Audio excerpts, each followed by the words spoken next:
시간을 지금 시작해야 되는데 제가 소개를 하고 안녕하세요. 제 소리 잘 들리시나요? 네, 잘 들립니다. 반응이 없지만 잘 들리는 거로 생각하고 진행하겠습니다. 저는 제주대학의 팽분부이고요. 오늘 특별 ERC 특별 세미나에 김강 교수님 연자를 소개하고자 지금 이 자리에 섰습니다. 김강 교수님은 서울대학교 물리교육과를 전공하셨고 그 다음에 프랑스에서 석사를 하셨고 그리고 국방과학연구소 ADD 진해에서 연구원을 하시다가 펜실베니아 주립대학 거기 음향 프로그램이 있습니다. 음향 프로그램 거기에서 박사를 하셨습니다. 그래서 저도 거기에서 같이 박사를 했었고요. 제가 갔을 때 이미 한 1, 2년 전에 와 계셔서 자리를 잡으셨고 많이 도와주셨죠. 그래서 그때는 이제 수준음향으로 박사를 하셨는데 포닥 때부터 이제 바이오메디컬 울트라사운드 쪽에서 계속해서 연구를 해오시고 미시간 애나버에서 포닥을 좀 하시고 그 다음에 이제 피츠버그의 교수로 임용되셔서 한 15년 정도 되셨습니다. 주로 혈관, 혈액, 일레스토그래피라고 해서 탄성 영상, 초음파를 통해서 그것을 연구를 하시는데요. 오늘 하실 내용은 이제 다중 모델리티를 통해서 아주 굉장히 하이 레졸루션, 슈퍼 레졸루션 초음파 이미징을 통해서 혈액, 혈관, 플렉 이런 부분들에 대해서 말씀해 주시겠습니다. 예, 큰 박수로 저희들 오늘 특별 강사 김강 교수님 모시겠습니다.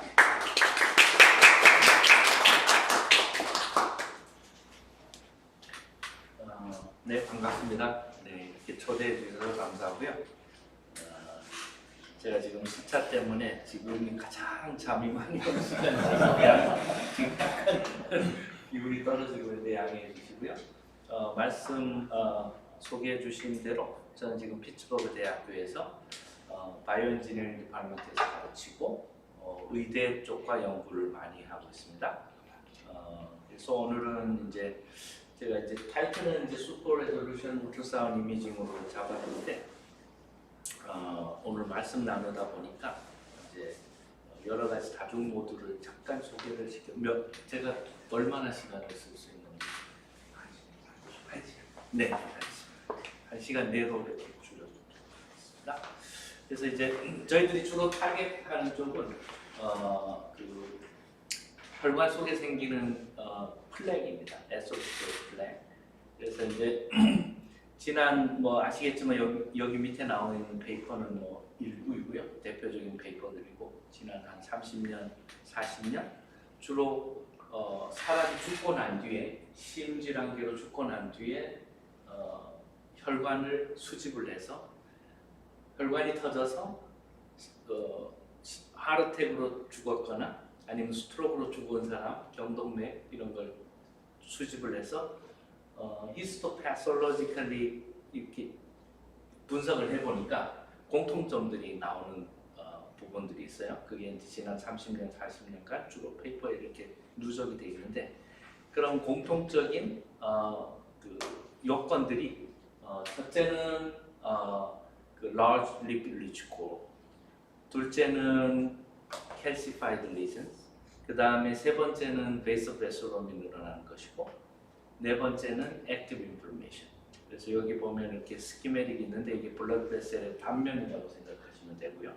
원래는 여기 루먼 부분이 동그랗게 열려 있어야 되는데 플렉이 생기고 나면 니크로틱 코어가 생기고 calcified lesion이 생기고 파이브로스 캡이 얇아지고 그 다음 베이서베솔롬이 마치 이제 튜머가 생기면 블러드 베셀이 끌어당겨서 엔지오지네시스가 생기는 거 비슷한 현상들이 일어나면 이런 플렉들이 지금 여기 보시면 이게 터진 거예요. 이렇게 터지게 되면 이렇게 남아 있으면 혈류는 조금 줄어들었지만 사실은 70% 이상 줄어들지 않는 한 그런 대로 여기 선생님 계셔가지고 제가 말씀드리기 그렇지만 아무튼 제가 일하는 베스큘러 서전의 기준에 의하면 클리닉에서 70% 이상의 스테노시스가 되면 CA를 해서 꺼낸다고 그래요. 근데 이렇게 사이즈와 상관없이 이렇게 터져버리면 스럼버스가 생기고 블러드 클랏이 하트로 들어가면 코로너리 아트리로 가면 이게 하트어택이 되는 거고 경동맥에서 위로 올라가면 이제 스트로크 되는 거죠. 그래서 이제 저희들은 초음파를 이용해서 이런 그 초음파는 굉장히 리얼 타임이고 베드사이드에 있고 다른 MRI나 CT에 비해서 가격도 싸고 이런 면에서 장점은 있지만 또 레졸루션이 그렇게 높지 않고 토모그래피가 아니고 단면이 있기 때문에 단점들은 있어요. 그런 반면에 지금 초음파에서 진단해 줄 수 있는 건 거의 블러드 플로우를 도플러로 재는 거 아니면 스트럭처럴 애너토미컬 인포메이션밖에 안 주는데 티슈 컴포지션을 한번 재보자 하는 게 이제 저희 랩의 목표고 그 중에 이제 리프코는 저희가 이제 서멀 스트레인 이미징이라는 기술을 개발했어요. 이것도 초음파를 이용하는 것인데 잠깐 소개를 드리겠습니다. 그 다음에 캘시파이드 리전은 지금 일라소그라피는 클리닉에 많이 들어와 있으니까 제가 아마 설명을 안 드려도 될 것 같고요. 그 다음에 베이서 베솔롬은 저희들이 슈퍼 레졸루션이라는 이미징 테크놀로지를 제가 잠깐 오늘 소개드리고 그 다음에 액티브 인포메이션은 이제 저희들이 포토 어쿠스틱 레이저랑 울트라사운드 합친 것으로 재고 있어요. 그래서 오늘 제가 말씀드릴 주 부분은 TSI, Large Lipid Rich Core, 그 다음에 베이스 오브 레솔롬을 잴 수 있는 슈퍼 레졸루션에 대해서 제가 잠깐 오늘 세미나 기간 동안 말씀드리겠습니다. 그래서 뭐 이런 부분들 의사 선생님은 너무나 잘 아는 부분들을 이게 커서가 아시겠지만 이제 플렉이 초판기에 리피드가 집착되면서 점점 이렇게 커져가죠. 그런데 꼭 커진 플렉만이 럽처하거나 위험성이 있다는 것은 아니죠. 그래서 아까 좀 전에 말씀드린 것처럼 이런 플렉이 코로너리 아터리에서 생겨서 스럼버스가 이 코로너리 아터리에 들어가면 하로테이 될 가능성이 아니면 여기 크라리드 아터리에서 위로 올라가면 이제 스트로크 될 확률이 굉장히 높은데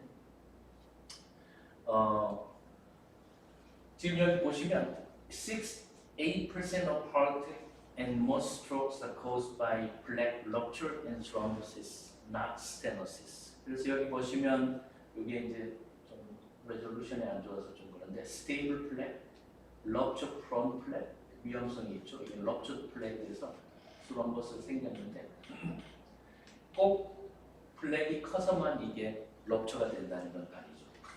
이 속에 아까 말씀드린 것처럼 리피드 리치 코어가 있거나 파이브로스 캡이 이렇게 두꺼우면 그나마 괜찮은데 굉장히 얇아졌으면 이게 블러드 플로우가 들어오면 쉬어 스트레스 때문에 금방 찢어질 수 있고 또 하나 오늘 말씀은 안 드리겠지만 여기 신 파이브로스 캡에 캘시파이드 리전이 들어가기 시작하면 이게 또 킬러예요. 그래서 이게 캘시파이드 리전이 신 파이브로스 캡에 가서 쉬어 스트레스가 오면 마치 모래 같은 게 티슈 안에 있으니까 그냥 찢어집니다.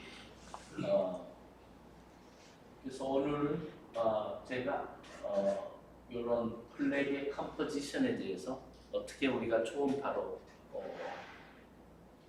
잡아낼 수 있는가.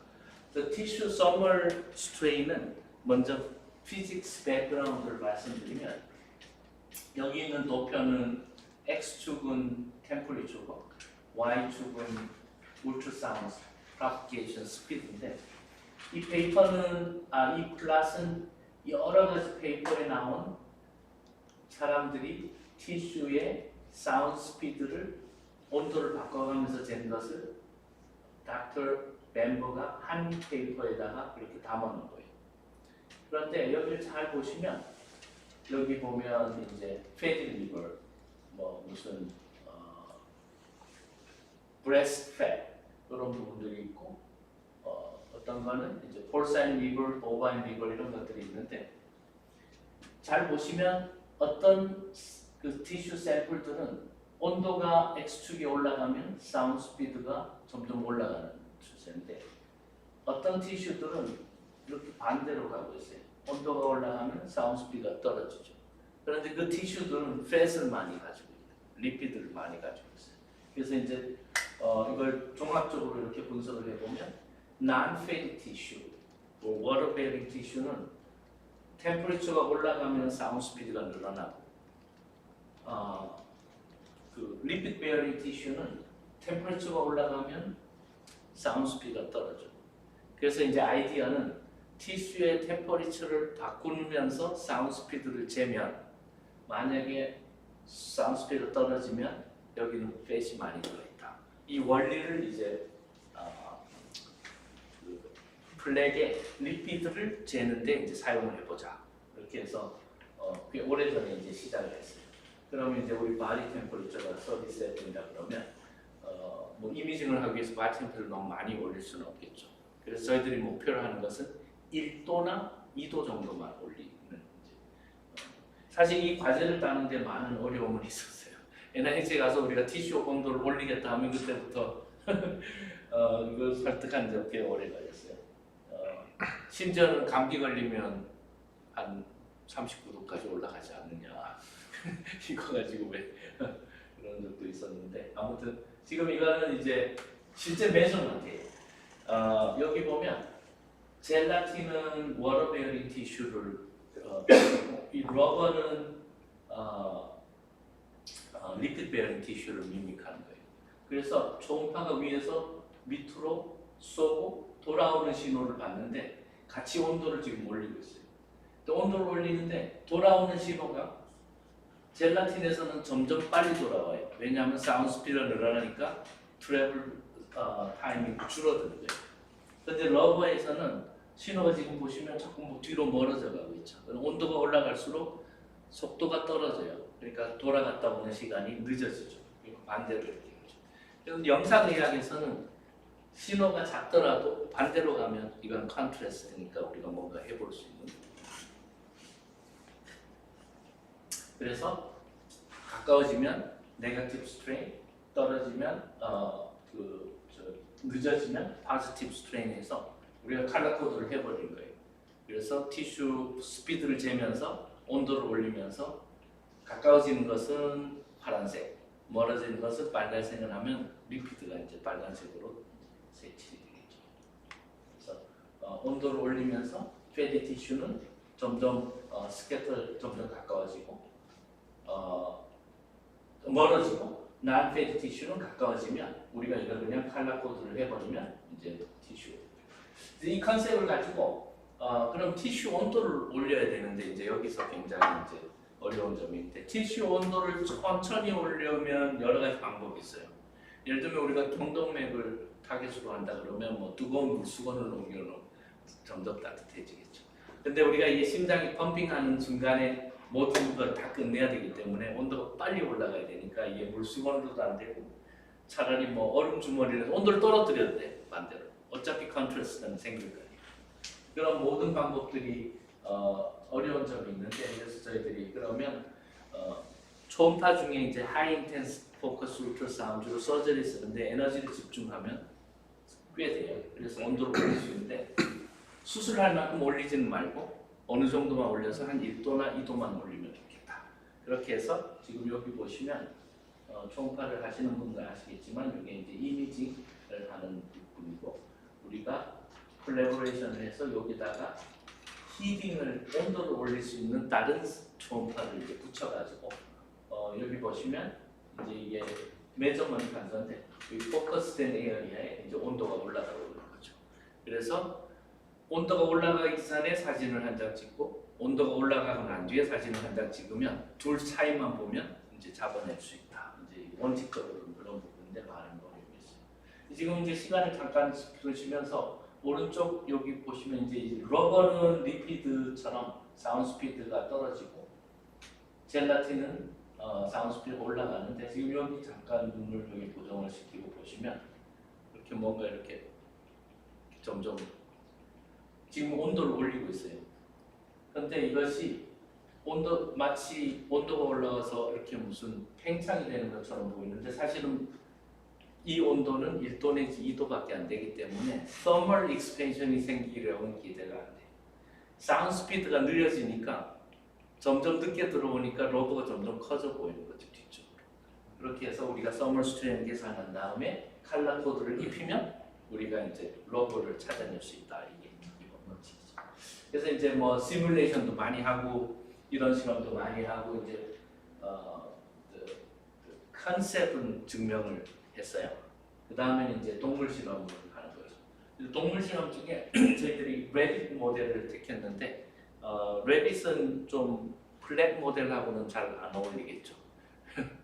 토끼는 고기를 안 먹고 풀만 먹으니까 사실은 토끼가 무슨 플랫을 생기는 동물은 아니에요.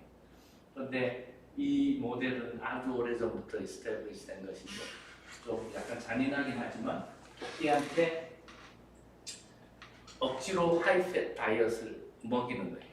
또 그것만 부족해서 캐시더를 집어넣어서 엔도셀리얼에 데미지를 약간 줘요. 그 다음에 콜레스테롤을 많이 먹이면 거기에 이제 콜레스테롤이 집착을 하면서 블랙이 생기는 거죠. 근데 사람들이 이제 이 모델을 개발한 사람들의 얘기로는 패솔로지컬 피처는 사람의 블랙하고 가장 가깝다 그래요. 다른 모든 동물에 비해서. 그래서 이제 레빗 모델이 굉장히 많이 쓰이는데 저희들이 이제 이렇게 벌룬을 인트로듀스해서 벌룬을 이렇게 확장시킨 다음에 저걸 이제 스크럽, 백 앤 폴스 하면 엔도셀리얼에서 데미지가 되는 거예요. 데미지가 되면서 계속 하이팻을 먹이는 거예요. 그러면 이제 블랙이 생겨요. 그런 다음에 이제 저희가 초음파 여기 보시면 이제 해상도가 낮기 때문에 여기 이렇게 하얀 선을 따라서 쭉 가는 것이 블러드 베셀이고 바이포케이션이 생기는 쪽에다 우리가 캐시더를 인troduce했기 때문에 애너토미컬리 우리가 블랙이 어느 정도 있는지를 알 수 있고 요거는 뒤에 있는 거는 그레이스케일 비몬 이미지고 우리가 TSI를 어플라이를 하면 우리가 컬러 코드 하기를 빨간 쪽으로 갈수록 리피드가 많고 파란 쪽으로 갈수록 워터 베어링 티슈인데 서저리 한지 4week 돼서는 그냥 어느 정도 약간 노란색 그 다음에 6week이 되면 이렇게 스파디 블랙 이제 리피드가 집착하고 있어요.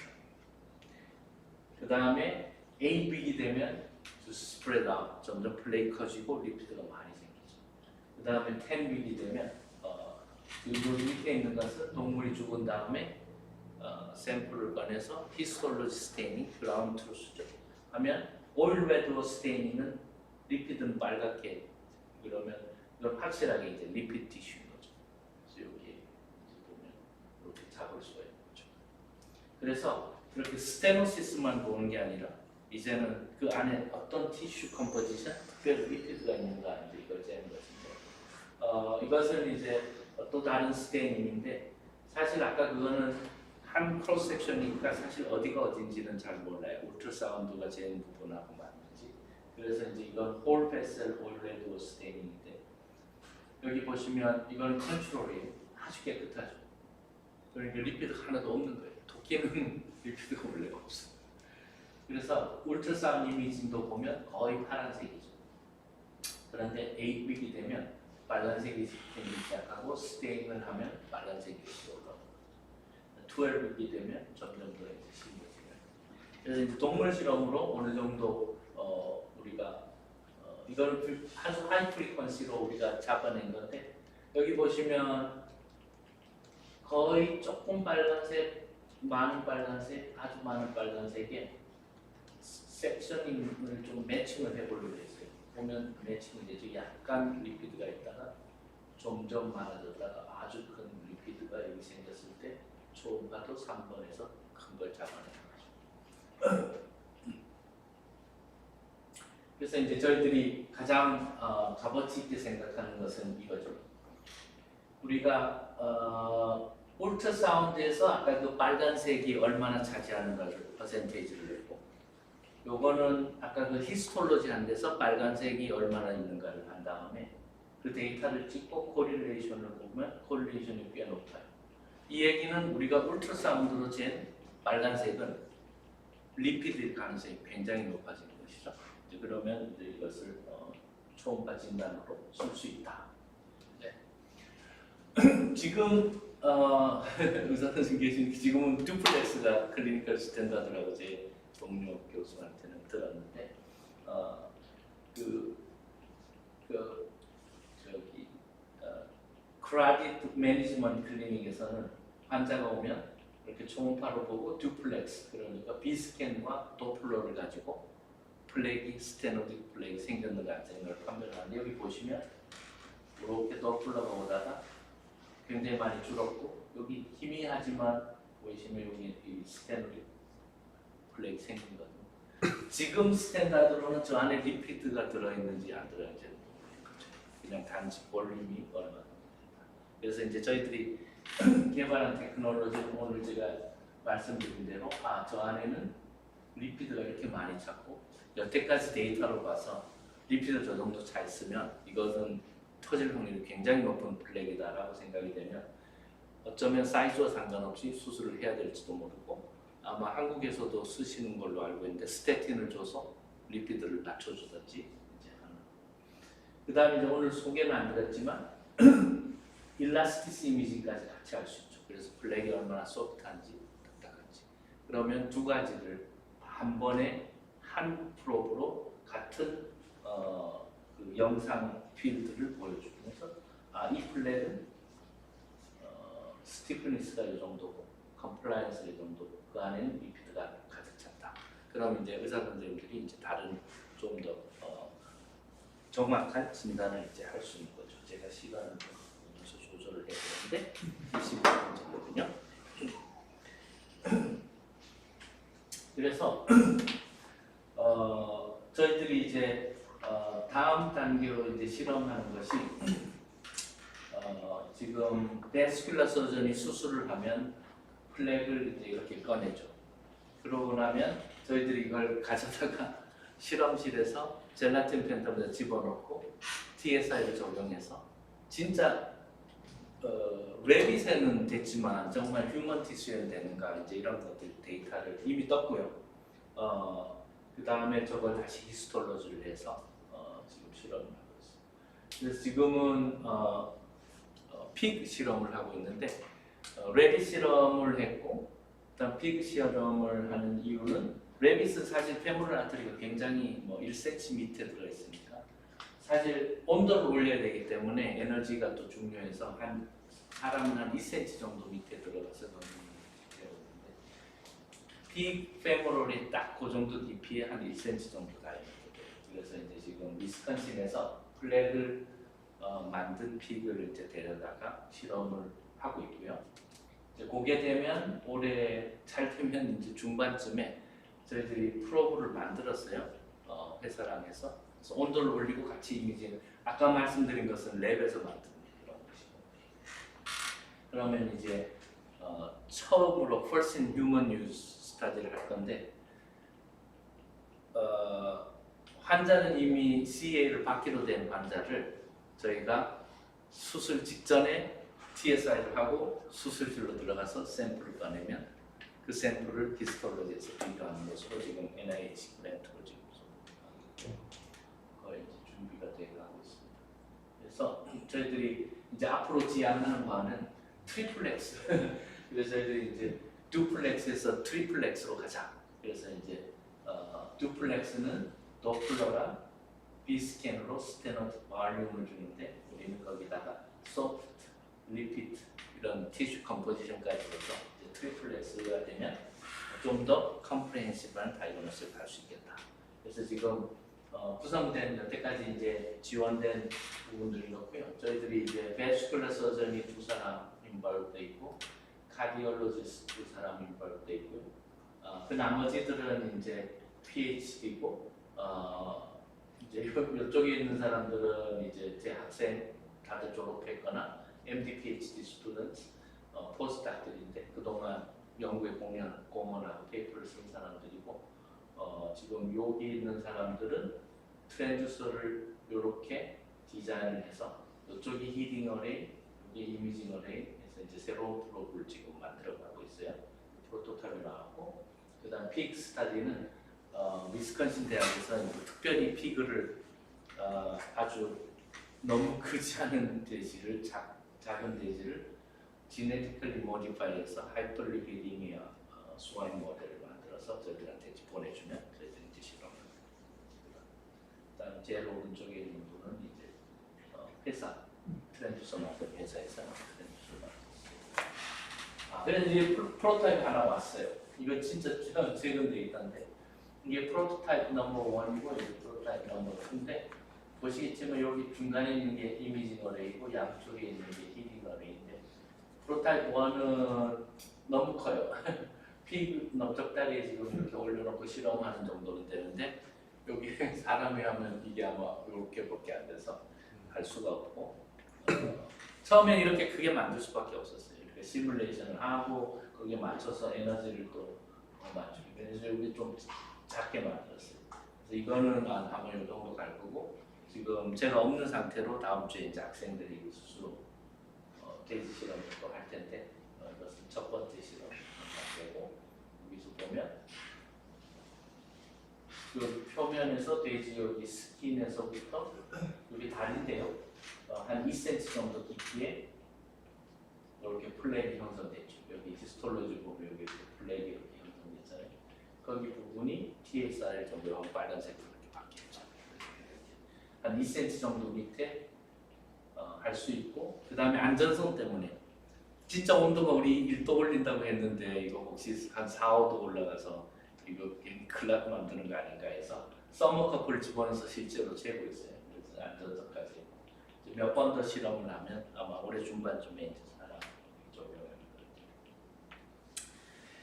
어떻게 끝나고 나서 질문을 받으면 될까요? 제가 이제 토픽을 하나 이제 요게 이제 TSI에서 그 다음에 저기 리피드 코어를 디텍션하는 테크놀로지고 제가 이제 슈퍼 레졸루션을 설명하기 위해서는 옵티컬 슈퍼 레졸루션을 잠깐 설명을 드려야 되는데 이제 마이크로스코피가 굉장히 해상도가 높죠. 그래서 우리 헤어는 한 다이미터가 100 마이크론쯤 되고 박테리아는 1 마이크론까지 되는데 이 이하로는 사실은 볼 수가 없어요. 볼 수가 없는 것은 피직스예요. 옵틱도 웨이브니까 결국은 디프렉션 리밋이 있어요. 렌즈, 그 오브젝티브 렌즈의 가장 높은 NA 지금 아주 비싼 돈을 주고 살 수 있는 게 1.4고 그 다음에 비지블 라이트 중에 가장 짧은 웨이브랭스가 550 나노미터면 레졸루션은 200 나노미터 밑으로 내려갈 수가 없어요. 디프렉션 티어리 때문에. 그러니까 사실은 이 벽을 깰 수는 없는 거죠. 그런데 지난 20년, 30년 뭐 좀 더 됐는데 사람들이 이걸 그래서 이제 이미지가 아주 파리클이 작아지면 이게 마치 이제 해상도 낮은 우리 셀폰 이미지처럼 픽셀이 하게 되어버립니다. 근데 지난 한 3, 40년 동안 사람들이 테크놀로지를 나노스코피라는 걸 만들어내기 시작했어요. 그래서 이 디프렉션 리밋을 깼어요. 피직스를 깬 건 아닌데 피직스를 서큐멘트한 건데 그래서 이렇게 하이 레졸루션 이렇게 보이던 것이 사실은 요거였죠. 그래서 10 나노미터까지 내려갔는데 이 정도 되니까 2014년도에 노벨 프라이즈를 받았죠. 세 사람이 여기 연구했던 세 사람이 각각 따로 시작해서 이제 그래서 이게 슈퍼 레졸루션 마이크로스코피인데 여기서 이제 착안을 해서 초가에도 이걸 적용을 했는데 슈퍼 레졸루션이 사실은 아까 그 픽셀 이미지를 어떻게 하냐면 이게 레졸루션이에요. 사실 지금 우리 데피니션에 의하면 그런데 이것을 가우시언 피딩을 딱 하면 시메트리가 되니까 이제는 센터 이 소스의 센터를 우리가 지정을 할 수가 있어요. 그 전에는 이게 센터를 딱 브라이트니스가 다르니까 어딘지 알 수가 없지만 가우시언 피딩을 하고 나면 센터를 딱 이렇게 찍을 수 있어요.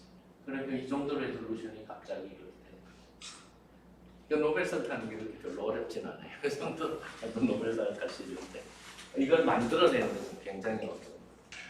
그런데 이제 플로로포가 뭐 여기 마이크로스코프 써본 분들 알지만 플로로포를 태그를 하면 이 플로로포가 그렇게 사실 우리 눈에는 그걸 감지 못해요. 우리 시신경이 그걸 따라잡지 못하니까 사실 이게 랜덤리 블링킹을 하고 있어요.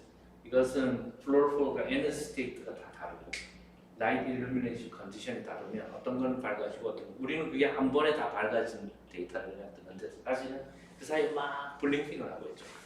그 블링킹 할 때마다 그 데이터를 가지고 가우시안 피딩을 한 다음에 점을 찍히죠. 그래서 여기 이제 비디오에 보시면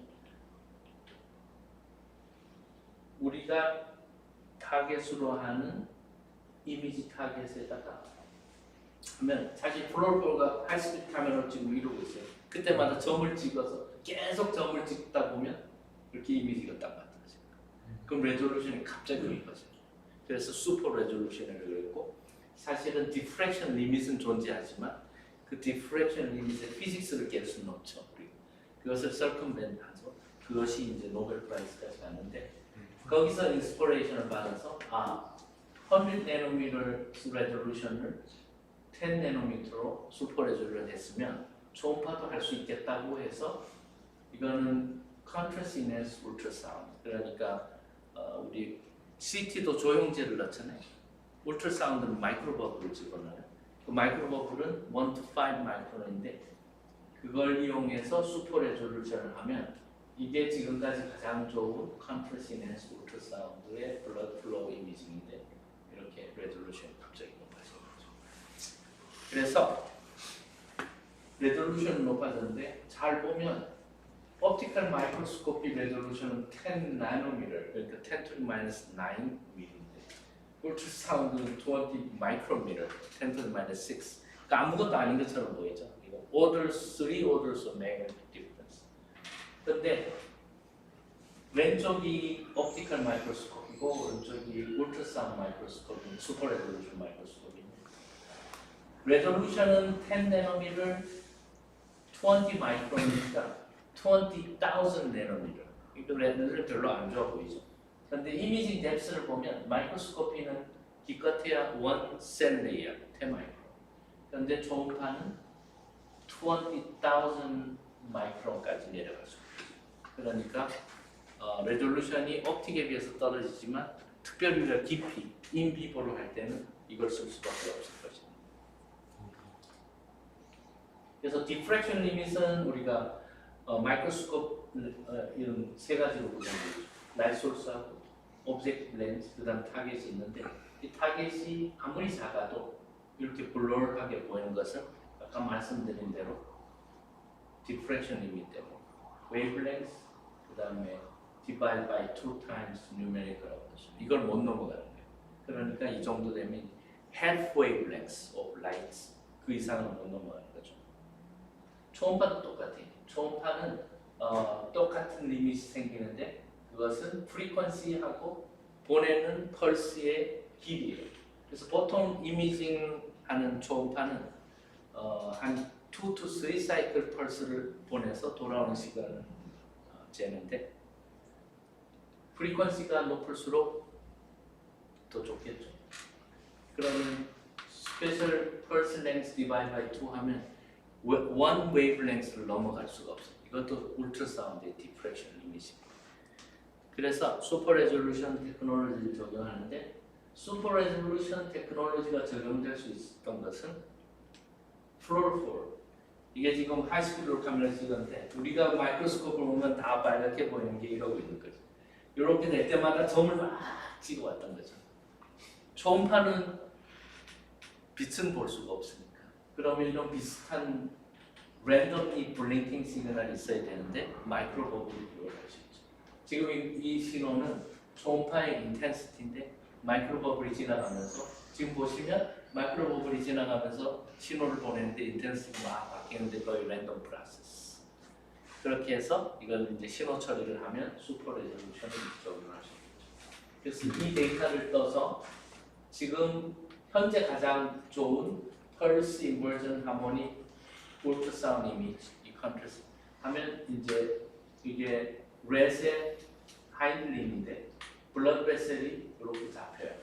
이만 해도 뭐 꽤 괜찮은 것인데 슈퍼 레졸루션을 여기다가 적용을 하면 사실은 블러드 베셀이 그 안에 굉장히 많이 있는 거죠. 그래서 특별히 여기 보이는 것 중에 여기 보시면 블러드 베셀이 하나인 것처럼 보였는데 보시면 사실은 두 개죠. 그리고 두 개가 it makes sense. 왜냐하면 아틀이랑 베인이랑 같이 가고 있었던 건데 그냥 컨트라스트에서 그냥 그걸 하는. 그래서 이게 뭐 여기서 이제 이걸 자세하게 설명 저걸 할 건 아닌 것 같고요. 신호를 얻으면 소위 말하는 스페셜 템포럴 클럭 필터를 적용을 해서 마이크로 버블에서만 나오는 신호를 잡은 다음에 아까 막 그 블링킹 하는 것들을 센터를 찍는 것처럼 센터를 막 찍어요. 그런데 문제는 마이크로 버블은 이게 어떤 때는 막 마이크로 버블이 서로 이렇게 막 부딪혀서 겹치고 하니까 이건 가우시안이 안 되는 거예요. 그럼 그건 버리고 하다 보니까 이거 다 하는데 몇 분 혹은 몇십 분이 걸려요. 물론 텐트 그룹이 이걸 시작해서 네이처에 페이퍼를 냈지만 트랜슬레이션을 시작하면 몇 분 초음파로 이거 초음파는 리얼타임으로 이게 가야 되는데 될 수가 없죠. 그래서 이제 저희 학생이 박사과정 하는 중에 디컨볼루션 이렇게 센터 로컬라이제이션 대신에 디컨볼루션 방법을 써서 몇 초 스캔으로 줄어들었죠. 그리고 이제 이게 유재석 박사는 지금 디지스트 교수도 지금 제지 중에 있습니다. 그 다음에 이제 저희들이 시도한 것이 이거는 어쩌면 AI 분야이겠다 해서 우리 AI 엑스퍼트하고 저희 랩의 포스닥이 합쳐서 이 시그널 프로세싱 전체를 그냥 AI로 묶어버렸어요. AI로 한 이유는 사실 이 프로세싱이 피지올로직 컨디션이 바뀌면 잘 아시겠지만 여기 지금 혈류하시는 분들은 이 블러드 플로우가 어디나 다 똑같이 가고 특별히 브랜치가 생기면 바뀌고 하면 마이크로 버블 컨센트레이션도 막 바뀌어요. 근데 이 슈퍼 레졸루션 마이크로 버블 컨센트레이션 되게 민감하거든요. 그러면 얼마를 볼러스 인젝션 했는데 그것이 돌아다니면 그 블러드 베셀 시간이 지날수록 버블 컨센트레이션이 바뀌고 여기도 다르고 저기도 다르고 그러니까 알고리즘이 로버스트하지 않아요. 그래서 이제 AI를 해서 좀 더 로버스트한 알고리즘을 만들고 신호 처리 시간도 굉장히 줄여서 좀 트랜슬레이션으로 가겠다. 이렇게 해서 지금 데이터들이 나왔고 지금 제가 여기 오느라고 못 갔는데 지금 ASA에서 지금 포스닥이 이틀 전에 발표했어요. 그래서 지금 아까 말씀드린 것처럼 첫 번째 테크놀로지는 리피드를 잡는데 주로 썼고 이거 슈퍼 레졸루션은 베이스 베스롬. 그 베이스 베스롬은 우리 블러드 베셀을 보시면 이게 이제 우리 어떤 메이저 블러드 베셀이면 거기 바깥으로 따라다니는 블러드 베셀이 있는데 이게 베이스 베스롬이죠. 블러드 베셀 자체도 블러드를 받아야지 옥시전도 받고 영양분을 받아야 되니까. 그런데 지금 여러 가지 연구 끝에 사람들이 생각하는 것은 플렉이 생기는 것 자체가 어쩌면 이 베이스 베스롬이 시작부터 인발브를 한 게 아닌가 생각하고 특별히 저희들이 관심 있는 것은 플렉이 좀 이렇게 생기기 시작해서 리피드가 차기 시작하면 마치 튜머가 블러드 베셀을 끌어들이는 엔지오지네스처럼 블러드 베셀이 점점 안쪽으로 막 그냥 번져서 들어오는 거예요. 그래서 이것이 리키 베셀, 아직 임머추얼한 베셀이기 때문에 블러드가 그냥 흘러 떨어지거나 아니면 인트플럭 헤모리지가 생겨요.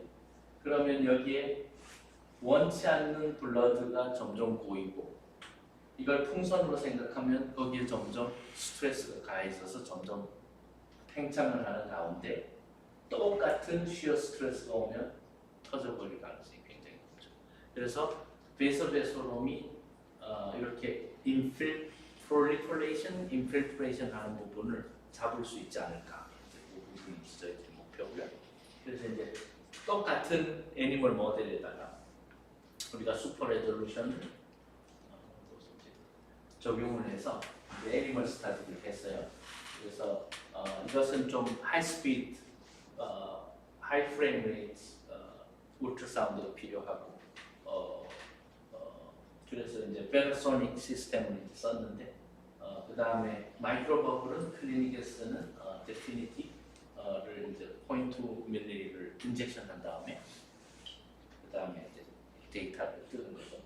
뜨고 난 다음에 저희들이 신호 처리를 하면 지금 요게 이제 하얀 EL 도피에서 여기 하얀게 보이는 부분들이 베셀 머리예요. 그리고 거기는 이제 바운더리를 저희들이 디텍션해서 다리 라인으로 이렇게 했는데 여기 탑 패널이 플렉 생긴 페모럴 아터리고 바람은 플렉이 안 생긴 아터리인데 보시면 이제 마이크로 버블이 지나가는 걸 슈퍼 레졸루션 디텍션하는데 이게 우리의 관심이 아니라 여기 플렉이 생긴 안쪽으로 얼마나 베이서 베솔롬이 침입을 했는가 이게 이제 생각인데 여기 보시면 굉장히 많이 늘어났죠. 그 컨트롤에 비해서 여기 이제 무비로 보시면 조금 더 확실해요. 왼쪽이 플렉이 안 생긴 부분이고 오른쪽이 플렉이 생긴 부분인데 여기 보면 회색으로 이렇게 페인트한 게 블러드 베셀이에요. 이 스캔은 이제 오버레이. 잘 보시면 여기도 베이서 베솔롬이 당연히 있죠. 그런데 블러드 베셀 바깥쪽에서 돌고 있는 게 많고 여기에 보시면 많은 것들이 이미 블러드 베셀 안쪽으로 많이 들어갔어요. 프롤리퍼레이션 인필트레이션이 생긴 거죠. 그래서 이제 히스톨로지 보면 아마 그 다음 장에서 조금 더 설명해 줄 건데 위쪽이 이제 uninjured, 아래쪽이 이제 injured인데 보시면 아시겠지만 여기 베이서 베솔롬 숫자가 굉장히 많이 늘어났고 특별히 블러드 베셀 안쪽에 특별히 이 플렉을 보시면 안쪽에 굉장히 많이 들어가 있습니다. 그래서 이건 그라운드 트루스로 HME 스테이닝을 하면 아주 블러드 베셀이 깨끗하게 봅니다. 여러분들도 다 이런 블러드 베셀 가지고 있기 바랍니다. 좀 지방지를 많이 보시면 여기 플렉이 이렇게 생기기 시작하고 여기 보시면 빨간 점들이 베이서 베솔롬이에요. 엔도셀리얼 월이 이제 스테인된 게 CD31인데 그래서 여기 포스트 베셀도 빨간색이 여기 엔도셀리얼 월. 작은 베셀도 엔도셀리얼 월이 있을 거니까 이렇게 빨간 게 되는데 특별히 숫자가 많아졌을 뿐더러 이 안쪽으로 많이 들어가요. 여기 보면 거의 안쪽에는 블러드 베셀 월 안쪽에는 거의 없잖아요. 근데 여기 블러드 베셀 안쪽으로 많이 지금. 그래서 이제 저희들이 이 실험들을 했고 레빗 스터디가 이제 끝나고 그 다음에는 이제 스와인 모델 아까 TSI 한 것처럼 이제 저희들이 위스콘신에서 데려다가 이제 똑같은 인조를 한 다음에 이제 피드 실험을 이제는 마이크로 버블 인젝션 해가지고 실험을 했는데 보시면 이제 여기 렉 사이드가 컨트롤 피드예요. 그 다음에 이게 색깔 있는 게 이제 블러드 플로우에 마이크로 버블이 흘러가는 거. 여기 뒤에 약간 헤이즈한 그레이가 이제 블러드 베슬 월인데 잘 안 보이지만 이제 저희들이 좀 줌인을 해가지고 그 화살표를 한 게 이런 컬러가 보여서 이게 베이서 베솔롬이라고 생각을 합니다. 이쪽은 트리티드 피그예요. 오른쪽 다리, 왼쪽 다리 보시면 여기 보이시는지 모르겠는데 여기 보면 굉장히 많은 점들이 블러드 베슬 안에 이미 들어가 있고 여기 밑에 보면 좀 더 심하죠. 그래서 우리가 이걸 무비인데 무비에서 보면 마이크로 버블이 흘러가는 건 보이지만 사실은 플렉 안에 여기 이제 플렉이라고 추정되는 부분인데 안에 어떤 베셀이 생긴 건 사실 이걸로 볼 수는 없죠. 슈퍼레졸을 적응하면 마이크로 버블이 이 안에까지 이렇게 침투한 것이 보이고 특별히 여기 보시면 굉장히 이렇게 많은 부분들이 이것처럼 이렇게 플렉이 이렇게 생기게 보이죠. 그래서 이제 저희들이 추구하고자 하는 바는 이제 플렉이 점점 생기면 이쪽 왼쪽은 아까 스키매틱 다이그램에서 보여준 것처럼 그냥 헬시한 베이서 베솔 점점 진화를 하기 시작하고 점점 플렉이 어드밴스 되면 그런 식으로 점점 안쪽으로 이렇게 파고드는 그래서 이제 오늘 말씀을 드리면 서머리를 하면 이제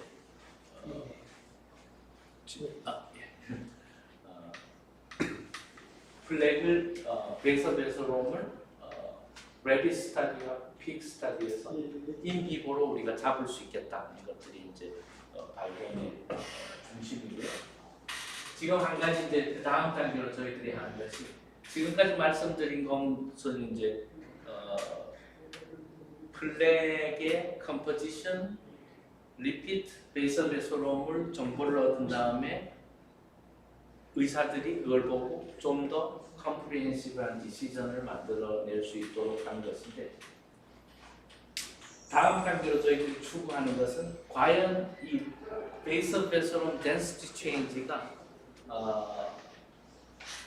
블랙 럽처의 프리딕터가 될 수 있는가는 이제 좀 다른 얘기거든요. 가능성이 높다 하고 실제로 블랙이 럽처가 되는 직접적인 프리딕터가 되는 것은 실제로 블랙이 럽처 될 때까지 가야 되는 거예요. 사실 블랙 럽처 모델이 없었는데 이제 최근에 저희들이 영국에 있는 팀하고 합작을 해서 블랙 럽처 모델을 이제 시작을 했어요. 그래서 블랙을 계속 키운 다음에 그 프로코애귤레이션 에이전트, 그 러셀 베이퍼 베넘을 투입을 하고, 그 다음에 베이소 컨스트럭션, 그래서 히스타민을 인젝션을 하면 플레이 터져요.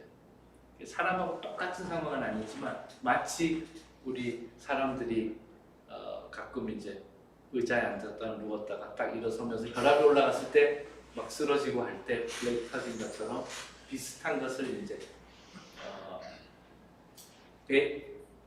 베스큘라는 우리가 자동적으로 베이서 다일레이션을 못하게 하고 거기다가 혈압이 올라갈 수 있도록 하면 이제 터져버리는 상황입니다. 그래서 그것하고 베이서베소롬의 체인지를 코릴레이션을 지금 맺어보려고 하는 게 이제 next few years that's our goal. 그리고 이제 TSI랑 베이서베소롬 슈퍼 레졸루션을 이제 합쳐서 지금 저희가 생각하는 거는 프로브 하나로 TSI, 지금은 둘 다 따로 보내면서 베이서베소롬 같이 재는 것을 한 5분 정도 제가 시간을 좀 더 써도 되겠죠? 여기에 이제 주 목적이고, 슈퍼 레졸루션은 여기 뭐 의사 선생님도 계시고 물론 베스큘 서전이시지만 저희들이 이제 클리니컬 관심 있는 부분은 어큐 키드니 인저리예요. 이 어큐 키드니 인저리가 뭐 아시는 분 아시겠지만 그 세럼 크리아틴 레벨이 올라가고 아니면 GFR이 떨어지면 AKI로 진단을 하는 거. 대부분이 이제 유린 아웃풋 떨어지고 하는데,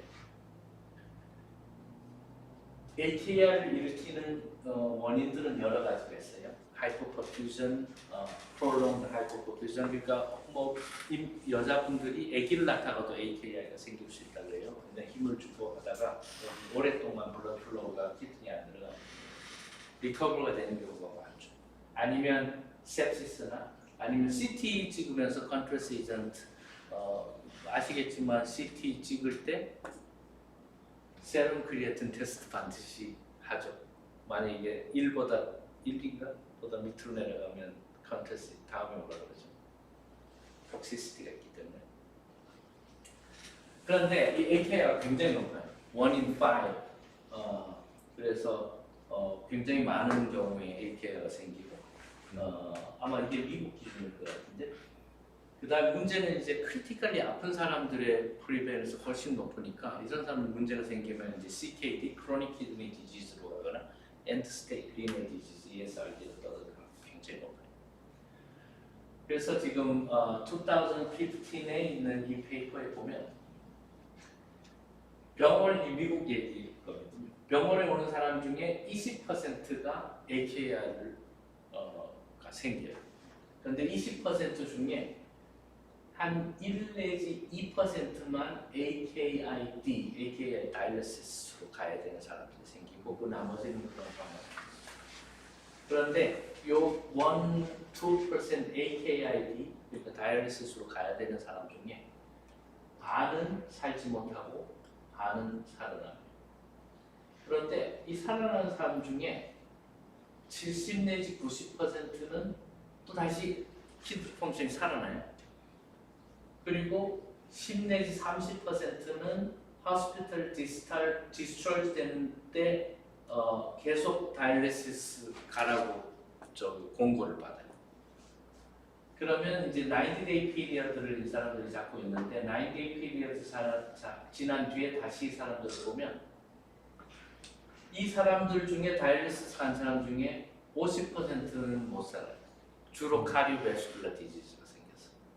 그 다음에 살아나는 사람 중에 또 20 내지 60%는 키드니 펑션이 살아나고 그 다음에 40 내지 80%는 end stage renal disease. 여기로 가면 이제 다시 못 돌아오는 거예요. 계속 다이얼리시스 살아야 되는데. 이상한 건 또 그 중에 1 내지 6%가 90day 후에 또 리커버를 해요. 어떤 사람은 1년 뒤에 그냥 또 리커버가 되는 거죠. 그래서 이제 여러 가지 이건 clinical observation statistics인데 이걸 summariz을 하면 Some AKI develop into CKD. 이거는 별로 chronic kidney disease. But some recover, and some end up with end-stage renal disease. 그러니까 the link between AKI and CKD development is not fully understood. 그 다음에 while suspected microvessel retraction and recovery is not fully understood. 그 다음에 이건 알려져 있어요. CKD patient의 마이크로베셀이 콜텍스 에리아에 많이 없어진 건 is a hallmark. Everybody knows this. 그래서 저희가 이제 nephrologist investigator랑 이제 hypothesis를 하나 만들어냈는데 microvessel reaffection can be a prognostic information to evaluate criteria. 그래서 저희들이 이제 생각하는 것은 아마도 리커버리 하는 사람들은 AKI나 혹은 CKD로 가서 리커버리 하는 사람들은 마이크로베셀의 데미지를 어쩌면 많이 안 받은 사람들이고 괜찮은 것 같은데 계속 진행되는 사람은 어쩌면 처음부터 마이크로베셀의 데미지가 받아서 마이크로베셀이 못 살아나니까 티슈가 그냥 죽어버린 거 아닌가 하는 것을 이제 하이파서시스고 이걸 증명할 방법이 없어요. 왜냐하면 there is no active non-invasive method. 계속 모니터할 수 있는 방법이 없어요. 그래서 우리가 그럼 초음파로 이걸 하겠다. 그럼 마이크로베셀이니까 슈퍼 레졸루션 밖에 길이 없겠다 해서 이제 동물 이거는 이제 마이크로 CT로 했는데 지금 CT 스캔이나 엔지오그래피 있지만 네프로톡식이 MRI는 게들러늄 시스테믹 파이브로시스 만들 수 있고 바이옵시 가능하면 피하고 싶죠. 울트라사운드로 이제 한번 해볼 수 있겠다. 저희들이 이제 동물 실험을 한 게 있고요. 시간이 없기 때문에 동물 실험을 한 바에 의하면 여기 이제 한번 보시면 이제 동물 실험 이게 듀셴이에요. 그 다음에 uninjured injured side kidney 1 days after 42. 지금 이렇게 퀄리테이티브하게 보시면 여기 콜텍스 에리아에 마이크로베스큘러츠가 점점 줄어드는 게 다 보이죠.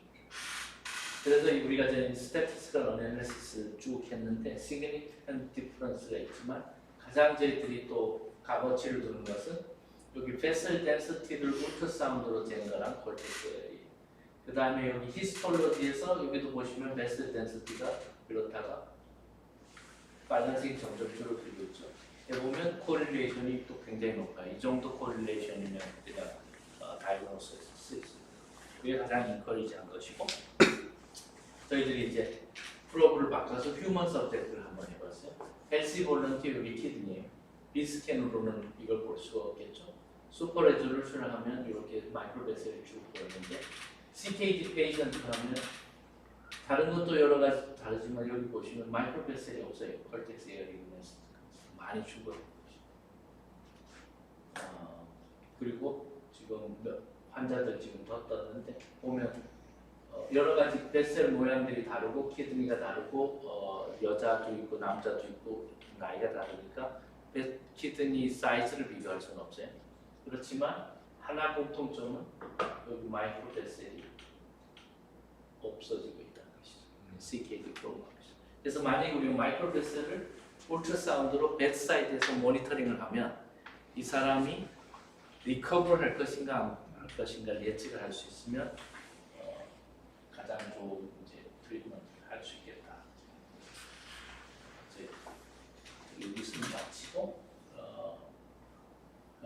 3D 뭐 이런 걸 제공하죠. 그래서 저희 랩은 이제 disease가 있으면 morphology, anatomy, composition, functional, mechanical properties, stiffness를 전부 한 프로브로 재겠다라는 것이. 그래서 all in one, one for all이 저희들이 이제 장기적인 목표고요. 그래서 저희들이 지금 시스템으로는 이제 초음파 신호처리 시스템에다가 지금은 여러 가지 프로브를 이렇게 따로따로 만들었어요. 포토포스는 말씀 안 드렸는데 그렇게 해서 이제 하나씩 만들어 가고 있는데 이 프로브들을 이제 하나로 다 뭉쳐서 하나로 모든 펑션을 내겠다. 그래서 이제 저희들이 이제 바라는 바는 이제 소위 말하는 이제 그들이 이름하기는 이제 옵토소닉스, 옵토퍼스처럼 이렇게 여러 가지 신호를 많이 잴 수 있는 목표로 하고 있습니다. 이것은 아직 만들어진 것이 아니고요. 저희 랩의 연구원들, 학생들, 콜래보레이터들 펀딩 소스 있습니다. 네, 이제 너무 오래 시간 됐을 것 같은데 질문 있으면 받도록 하겠습니다.